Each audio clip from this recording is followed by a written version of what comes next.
Hi there. Today we're going to be taking a look at a book that details the vast influence on a global scale that Mao Zedong's Little Red Book has had. Let's get into it. The phenomena of communism in China is a rather peculiar one.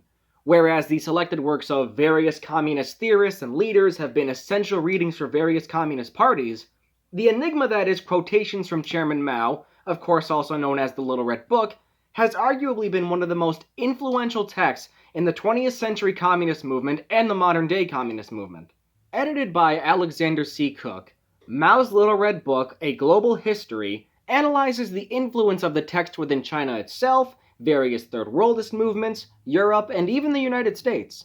Chapters 1 through 4 of this work detail the significance of the Little Red Book and the development of Maoism/Mao Zedong thought within China, whereas chapters 5 through 8 factor the influential nature that Mao's quotations and ideology have on an international scale, particularly within the Third World ranging from Tanzania to Peru. Chapters 9 through 13 detail Mao Zedong thought throughout Europe and the Eastern Bloc, citing the Soviet Union, Albania, and France as a few examples. And Chapter 14 details the influence of Maoism in the US civil rights movement. In detailing the rise of Mao Zedong thought within China itself, a common theme regarding new methods of spreading the word of Mao is touched upon, from the use of Maoist pop songs to a national radio broadcast of selections from quotations from Chairman Mao.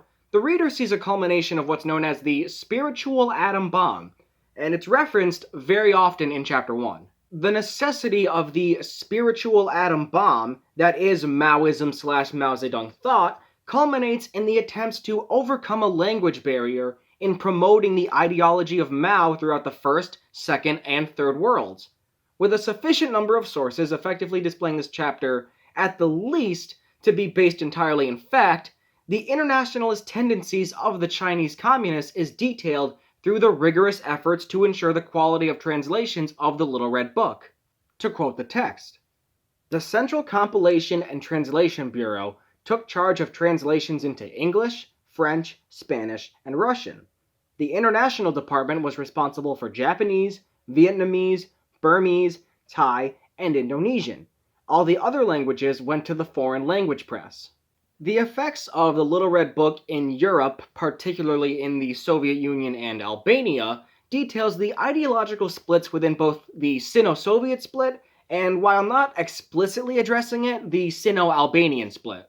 Of the more interesting points in these chapters, the ambiguity of Enver Hoxha, leader of Albania from 1944 until his death in 1985, and his perception of Mao and the Chinese communists acts as a display of his strange ideological dogmatism, something that is inherently anti-Marxist in terms of blind adherence to ideology without consideration for material conditions nor consideration for strategic foundations. Hoxha's mixed perception of Mao and the Chinese communists only further displayed his dogmatism and his overemphasis of anti-revisionism, especially concerning his work Reflections on China. In certain sections of Mao's Little Red Book, A Global History, there is some confusion in regards to ideological standpoints throughout history. For instance, in Chapter 2 of this piece, the author discusses the origins of the Little Red Book in regards to the Chinese Civil War, referencing a single spark in the chapter's title. As the author states, both the Nationalist Party and the CCP organized as Leninist parties, and here the Chinese tradition of Yulu, essentially a literary genre, intersected with the newer genre of Marxist primers. The author does this, however, without providing any actual basis as to how the nationalists were in any way Leninist. Indeed, the communists and the nationalists engaged in a united front against Imperial Japan. However, this by no means dictates the Chinese nationalists as followers of Leninism.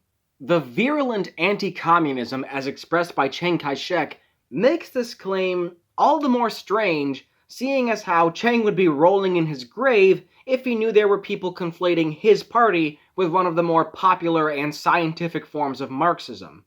The Tanzanian communists, the Naxalites, and the Gonzaloists of the Shining Path are all given airtime, so to speak, within this literature.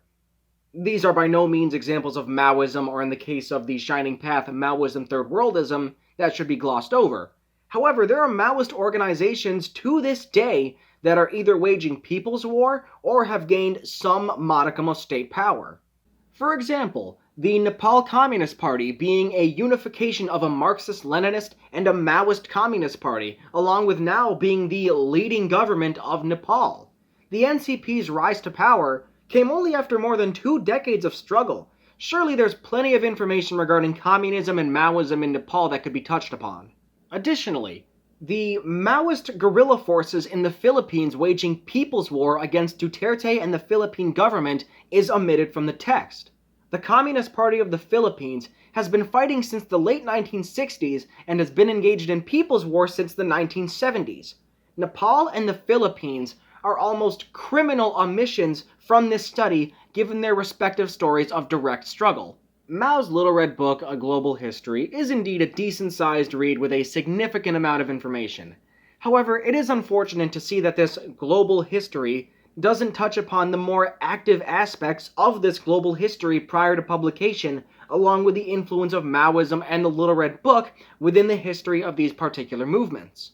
Mao's Little Red Book, A Global History, acts, relatively speaking, as a balanced account of the influence and spread of Mao Zedong thought/Maoism throughout the world, though lacking in certain ideological citation regarding Leninism and missing key instances of Mao's influence in the context of the Third World/Third-Worldism. This work has definitely been put together with noticeable time and effort, along with the necessary culmination of sources to give this piece a more factual backing. If you're interested and you want to read this book for yourself, you can either find a physical copy on eBay or somewhere else online, or if you're like most people and just don't want to spend the money or you really can't afford to at the moment, I'll link a PDF of the book in the description. Now, I would like to close this video with an important announcement. If any of you want to help support this channel, want to help support me, I've recently started up my own account on what's called Buy Me a Coffee. It's kind of like Patreon, but better in that you don't have to set up a monthly or a yearly membership to show your support. Now, you can if you want, but if you want to just do a one-time donation, there's no need to even sign up for an account. Just go on my page and make the donation. I'm working towards establishing a career in academia and education, and being able to make even a little bit of money from making these analytical, educational, historical videos would help tremendously. The link to Buy Me a Coffee will be in the description, and it's going to be pinned in the comments. Again, whether you want to just do a one-time donation, or you want to do the monthly/yearly membership, any contributions will be greatly appreciated. If you do decide to go for the monthly or the yearly membership though, there are some perks. Every month you'll get your name listed in the description of every video that I upload as a means of showing my thanks.